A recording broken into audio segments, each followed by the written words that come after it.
മിസൈലുകൾ പെയ്യുന്നതിനും എത്രയോ മുമ്പ് തന്നെ ആധുനിക ആണവായുധങ്ങൾ സ്വന്തമാക്കി ഇറാൻ തങ്ങളുടെ പ്രതിരോധം ശക്തമാക്കിയിരുന്നു എന്ന ഞെട്ടിക്കുന്ന വെളിപ്പെടുത്തലുകൾ ഇപ്പോൾ പുറത്തു വരികയാണ്.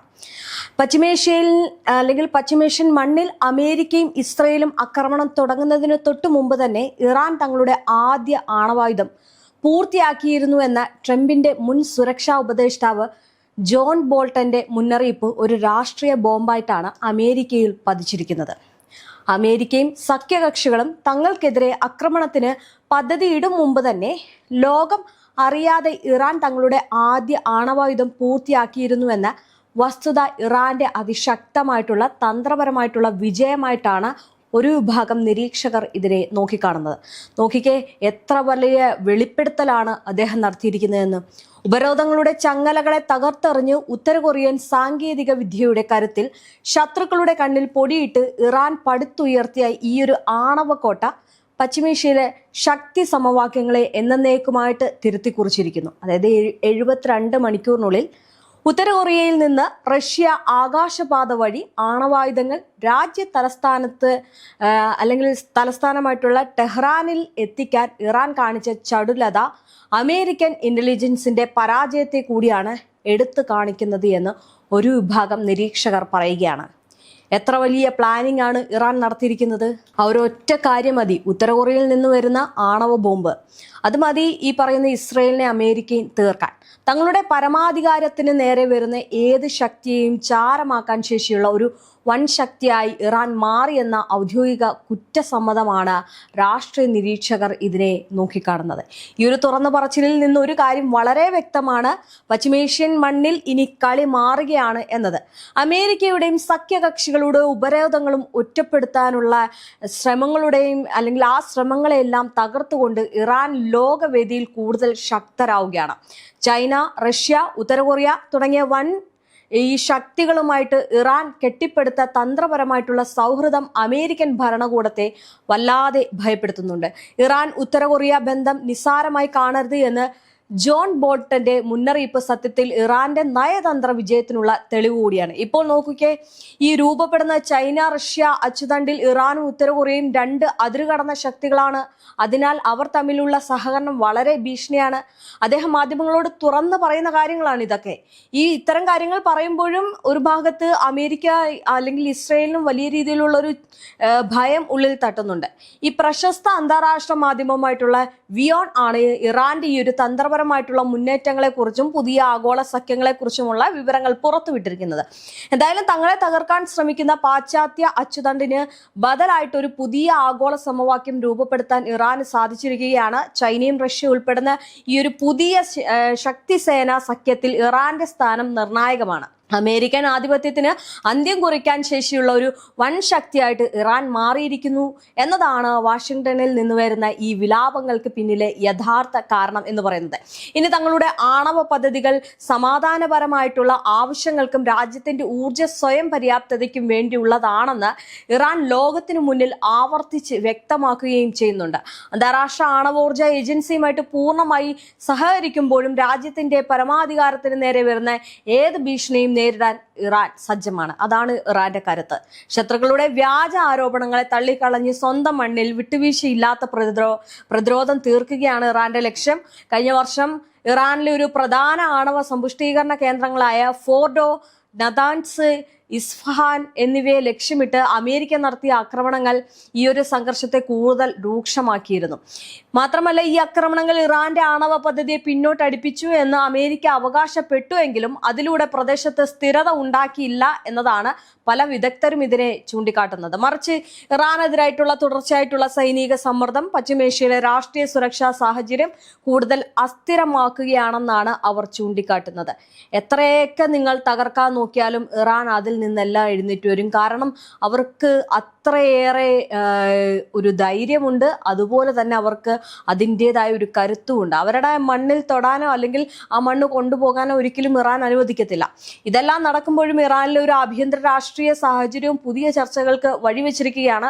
അയത്തുള്ള അലി ഖമീനിയുടെ മരണത്തിന് പിന്നാലെ അദ്ദേഹത്തിന്റെ മകൻ മജ്തബ ഖമീനിയെ പുതിയ പരമോന്നത നേതാവായിട്ട് പ്രഖ്യാപിച്ചതായിട്ട് റിപ്പോർട്ടുകൾ പുറത്തു വന്നിരുന്നു. നമ്മളെല്ലാവരും ആ വാർത്ത കണ്ടതാണ്. ഈ പാശ്ചാത്യ മാധ്യമങ്ങൾ അദ്ദേഹത്തെ കഠിനവാദി എന്ന് വിശേഷിപ്പിച്ചെങ്കിലും ഇറാനിയൻ ഭരണകൂട വൃത്തങ്ങൾ ഇത് രാജ്യത്തിന്റെ ഭരണഘടനാപരമായിട്ടുള്ള സംവിധാനത്തിനുള്ളിൽ നടക്കുന്ന അധികാര കൈമാറ്റമാണ് എന്ന് വ്യക്തമാക്കുന്നുണ്ട്. ഒരു കാര്യം നോക്കിക്കേ, ഈ മറ്റുള്ളവർക്ക് എന്താണ് അതിൽ പറയാനുള്ള അവകാശം എന്ന് പറയുന്നത്? അതായത് അവിടുത്തെ ഭരണം മാറട്ടെ, അല്ലെങ്കിൽ അവിടെ പുതിയൊരു തലവൻ വരട്ടെ, അവിടെ അവരുടെ ജനങ്ങൾ അവിടെ അഭിപ്രായ വ്യത്യാസമോ മറ്റു കാര്യങ്ങളോ പറയുന്നതിൽ പ്രശ്നമില്ല. പക്ഷെ മറ്റൊരു രാജ്യത്തിന്റെ തലപ്പത്തിരിക്കുന്ന ഒരാൾക്ക് എങ്ങനെ പറയാൻ കഴിയും അത് പറ്റില്ല, അത് നടക്കില്ല എന്നുള്ളത്? അതാണ് അമേരിക്ക ചെയ്യുന്നത് കേട്ടോ. എന്തായാലും വിദേശ സമ്മർദ്ദങ്ങളും സൈനിക ഭീഷണികളും നേരിടുന്ന സാഹചര്യത്തിൽ ഈ രാജ്യത്തിന്റെ സ്വാതന്ത്ര്യവും ഭരണാധികാരവും സംരക്ഷിക്കുകയാണ് പ്രധാന ലക്ഷ്യമെന്നാണ് ഇറാന്റെ നിലപാട് വ്യക്തമാക്കുന്നത്. ഇറാന്റെ നിലപാട് എപ്പോഴും അതേ പാതയിൽ സ്വീകരിച്ച് അതേപോലെ പോകുന്നതാണ്. അല്ലാതെ ഈ അമേരിക്ക പറയുന്നത് പോലെ, അമേരിക്ക അല്ല, ഈ ഡൊണാൾഡ് ട്രംപ് പറയുന്നത് പോലെ ഇടയ്ക്കിടയ്ക്ക് വാക്ക് മാറ്റുന്ന ഒരാളല്ല ഇറാൻ എന്ന് പറയുന്നത്. ഇതിനിടെ ലോക ശ്രദ്ധ നേടുന്നത് ഹോർമുസ് കടലിടുക്കിലെ സംഘർഷമാണ്. അത് രാജ്യത്തുടനീളം വലിയ രീതിയിലുള്ള ഭീഷണി മുഴക്കുകയാണ്. ഈ അമേരിക്കയെ സംബന്ധിച്ചിടത്തോളം അത് അമേരിക്കയ്ക്ക് ഒട്ടും പ്രതീക്ഷിക്കാത്ത ഒരു പ്രഹരമായിരുന്നു ഇറാന്റെ ഭാഗത്തു നിന്ന് അങ്ങനെ ഒരു നീക്കം ഉണ്ടായത്. എന്തായാലും ലോകത്തിലെ ഏറ്റവും പ്രധാനപ്പെട്ട എണ്ണ വ്യാപാര പാതകളിൽ ഒന്നായ ഈ ഒരു കടലിടുക്കിൽ സുരക്ഷാ ഭീഷണി ഉയരുന്നത് ആഗോള സമ്പദ് വ്യവസ്ഥയ്ക്കും വലിയ ആശങ്ക ഉണ്ടാക്കുകയാണ്. ഇറാൻ ജലപാത അടയ്ക്കുമെന്ന മുന്നറിയിപ്പ് നൽകിയതോടെ അന്താരാഷ്ട്ര വ്യാപാര മേഖലയിലും ആശങ്ക വർദ്ധിച്ചിട്ടുണ്ട്. എന്നാൽ ഇറാന്റെ വാദം എന്ന് പറയുന്നത് രാജ്യത്തിനെതിരായിട്ടുള്ള തുടർച്ചയായി നടക്കുന്ന സൈനിക ആക്രമണങ്ങളും സമ്മർദ്ദങ്ങളും നേരിടുമ്പോൾ സ്വന്തം സുരക്ഷയും താല്പര്യങ്ങളും സംരക്ഷിക്കാൻ തങ്ങൾക്ക് അവകാശം ഉണ്ട് എന്നാണ്. ഇതെല്ലാം കൂടി നോക്കുമ്പോൾ പശ്ചിമേഷ്യയിലെ നിലവിലെ പ്രതിസന്ധി എന്ന് പറയുന്നത് ഒരു സാധാരണ സൈനിക ഏറ്റുമുട്ടൽ മാത്രമല്ല കേട്ടോ.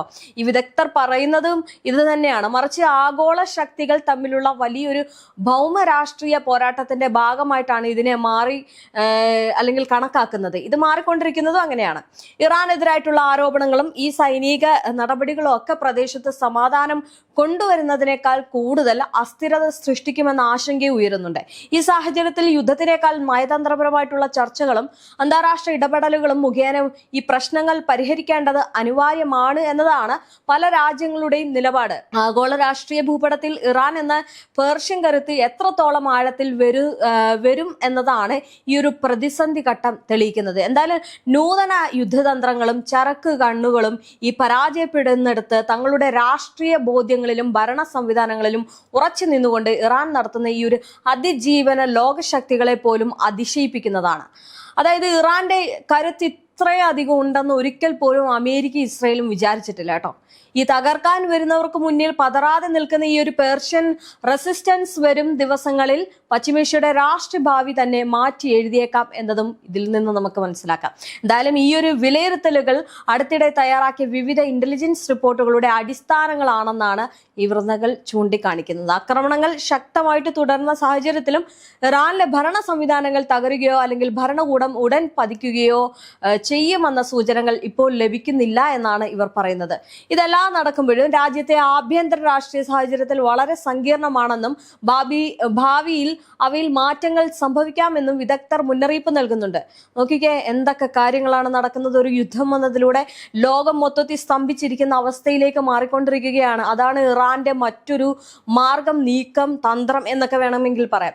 യുദ്ധത്തിന്റെ ആദ്യഘട്ടത്തിൽ തന്നെ ഇറാന്റെ പരമോന്നത നേതാവായിട്ടുള്ള അയത്തുള്ള അലി ഖമേനി കൊല്ലപ്പെട്ടതായിട്ടുള്ള റിപ്പോർട്ടുകൾ വന്നിരുന്നു. പക്ഷേ ഇതെല്ലാം നടക്കുമ്പോഴും അദ്ദേഹത്തിന്റെ മരണത്തിന് പിന്നാലെ ഇറാനിലെ മത നേതൃത്വവും രാഷ്ട്രീയ സംവിധാനവും പൂർണ്ണമായി തകർന്നില്ല എന്നാണ് ഈ പുതിയ വിലയിരുത്തലുകളൊക്കെ സൂചിപ്പിക്കുന്നതും. അതാണ് ഇപ്പോൾ നടക്കുന്ന ഈ ആക്രമണങ്ങൾക്ക് പിന്നിലെ വലിയൊരു രഹസ്യം എന്ന് പറയുന്നത്. ഇറാനിലെ പ്രധാന സൈനിക ശക്തികളിൽ ഒന്നായ IRGC എന്ന വിഭാഗത്തിലെ ഇടക്കാല നേതാക്കൾ ഈ അധികാരം കൈകാര്യം ചെയ്യുകയും അല്ലെങ്കിൽ രാജ്യത്തിന്റെ സുരക്ഷാ സംവിധാനങ്ങളെ നിയന്ത്രിക്കുകയും ചെയ്യുന്നുവെന്നാണ് ഈ റിപ്പോർട്ടുകൾ വ്യക്തമാക്കുന്നത്. ഇതിനിടെ തന്നെ ഇറാനിലെ മത നേതാക്കൾ അടങ്ങുന്ന ഈ സുപ്രധാന കൗൺസിലായ അസംബ്ലി ഓഫ് എക്സ്പെർട്സ് എന്ന പുതിയ ഒരു പരമോന്നത നേതാവിനെ പ്രഖ്യാപിച്ചത് വളരെ ശ്രദ്ധേയമായിട്ടുള്ള കാര്യമാണ്. അതായത് മുജ്തബ ഖമേനി. ഈ ഒരു കൗൺസിൽ മുജ്തബ ഖമേനിയെ പുതിയൊരു നേതാവായി പ്രഖ്യാപിച്ചതായിട്ടുള്ള റിപ്പോർട്ടുകൾ പുറത്തു വന്നപ്പോൾ തന്നെ അമേരിക്കയുടെയും ഇസ്രായേലിന്റെയും കിളിപോയി. ഇതിലൂടെ ഭരണകൂടത്തിന്റെ തുടർച്ച ഉറപ്പാക്കാനുള്ള ശ്രമമാണ് നടത്തുന്നത് ഇറാൻ. പക്ഷേ ഈ ഭരണമാറ്റം നടത്തില്ല, അല്ലെങ്കിൽ ഞങ്ങൾ അവിടെ ആക്രമിക്കും, ഞങ്ങളാണ് അവിടെ ഭരണം കൊണ്ടുവരുന്നത് എന്ന് പറയുന്ന അമേരിക്ക ഇപ്പോൾ വാവൂട്ടിയിരിക്കുന്ന ഒരു അവസ്ഥയിലേക്ക് മാറിയിട്ടുണ്ട്. ഈ ഭരണകൂടത്തിന്റെ മേൽനോട്ടവും കൈകാര്യം ചെയ്യുന്ന മതരാഷ്ട്രീയ ഘടനകൾ ഇപ്പോഴും പ്രവർത്തനക്ഷമമാണെന്നതും വളരെ ശ്രദ്ധേയമായിട്ടുള്ള കാര്യമാണ് കേട്ടോ. കാരണം ഇത്രയും ആക്രമണങ്ങൾ നടന്നപ്പോഴും അവർ തളർന്നിട്ടില്ല. ഈ ഒരു സാഹചര്യത്തിൽ അമേരിക്കയുടെ യുദ്ധ ലക്ഷ്യങ്ങളെ കുറിച്ചും വലിയ ചർച്ചകൾ അവിടെ നടക്കുന്നുണ്ട്.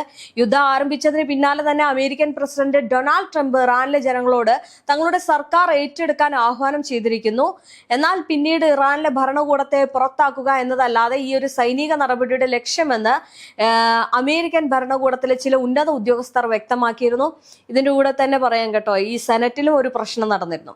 ഇറാനിലേക്ക് നടത്തുന്ന ഈ യുദ്ധത്തിൽ തങ്ങൾക്ക് താല്പര്യമില്ല എന്ന് പറഞ്ഞിട്ട് സെനറ്റ് അംഗങ്ങൾ മറുഭാഗത്തൊരു പ്രതിഷേധമൊക്കെ അറിയിച്ചിരുന്നു, വിമർശനങ്ങളൊക്കെ. എന്തായാലും യുദ്ധത്തിന്റെ അന്തിമ ലക്ഷ്യം എന്താണെന്നതിനെ കുറിച്ച് ഇപ്പോഴും വ്യക്തമായിട്ടുള്ള ഒരു വിശദീകരണം ആർക്കും പറയാൻ കഴിഞ്ഞിട്ടില്ല. ഇതിനിടെ തന്നെ ഇറാനിലെ ആഭ്യന്തര രാഷ്ട്രീയ സാഹചര്യം സംബന്ധിച്ചും പലവിധ വിലയിരുത്തലുകൾ പുറത്തു വരുന്നുണ്ട്. ഇതിനോടൊപ്പം തന്നെ ഇറാനിലെ കുർദിഷ് പ്രദേശങ്ങളുമായിട്ട് ബന്ധപ്പെട്ട വിഷയങ്ങളും ലോക ശ്രദ്ധ നേടുന്നുണ്ട്. എന്തായാലും ഇറാന്റെ പടിഞ്ഞാറൻ ഭാഗങ്ങളിൽ പ്രവർത്തിക്കുന്ന ചില കുർദിഷ് സംഘടനകൾ സർക്കാർ വിരുദ്ധ പ്രവർത്തനങ്ങൾ ശക്തമാക്കാനുള്ള സാധ്യതയെക്കുറിച്ച് ചർച്ചകൾ നടത്തുന്നതായിട്ട് റിപ്പോർട്ടുകൾ പറയുന്നുണ്ട്. എങ്കിലും രാജ്യത്തിന്റെ ഭരണകൂടം ഉടൻ തകരുമെന്ന് പറയാൻ കഴിയാത്ത സാഹചര്യമാണ് നിലവിലുള്ളത് എന്നാണ് നിരീക്ഷകർ വിലയിരുത്തുന്നത്. എന്തായാലും രാഷ്ട്രീയവും സൈനികവുമായിട്ടുള്ള ഘടനകൾ എപ്പോഴും പ്രവർത്തനക്ഷമമാണെന്നും രാജ്യത്തിന്റെ സുരക്ഷാ സംവിധാനങ്ങൾ നിയന്ത്രണ കൈവശം വെച്ചിരിക്കുന്നു എന്നുമാണ് വിവിധ വിലയിരുത്തലുകൾ സൂചിപ്പിക്കുന്നത്. ഇതെല്ലാം നടക്കുമ്പോൾ യുദ്ധം നീണ്ടു നിൽക്കുകയാണെങ്കിൽ ആഭ്യന്തര രാഷ്ട്രീയ സാഹചര്യങ്ങളിലും പ്രാദേശിക സുരക്ഷാ സമവാക്യങ്ങളിലും വലിയ മാറ്റങ്ങൾ സംഭവിക്കാമെന്ന മുന്നറിയിപ്പും ഈ വിദഗ്ധർ ചൂണ്ടിക്കാട്ടുന്നുണ്ട്.